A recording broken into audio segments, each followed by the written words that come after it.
بڕیارە پارتی دیموکراتی کوردستان مانجی ئایاری ئەمساڵ کۆنگرەی چواردەمینی خۆی ببەسێت.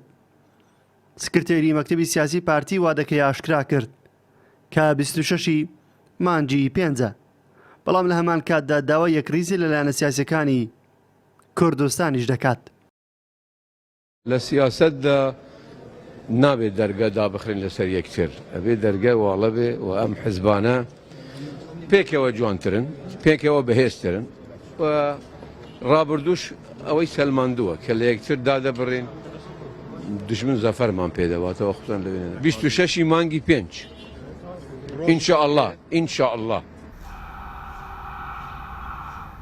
ئامادەکاریەکان بۆ بەستنی کۆنگرەی چواردە لە مانجی ئایاردا لە بەردەم پارتی نابنە ڕێگر بۆ ئەوەی لە دەستپێشخەرەکانی بەردەوام بێت بە مەبەستی نزیککردنەوەی لایەنە سیاسیەکان لە یەکدی و دروستکردنی هاوپەیمانەتێکی نیشتیمانی بۆ هەڵبژاردننی پێشوەختەی عێراق.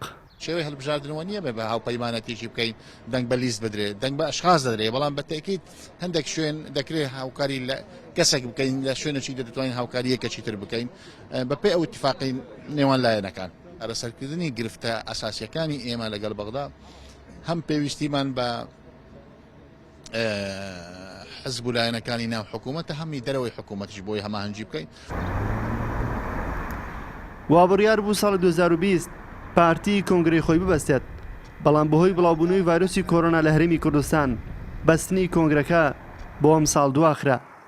ئەم کۆنگرەیە دەبێتە چواردەمین کۆنگرەی پارتی دیموکراتی کوردستانی تەمەن 75 ساڵ. نەورەس عەبدوڵڵا، کوردستان 24 هەولێر.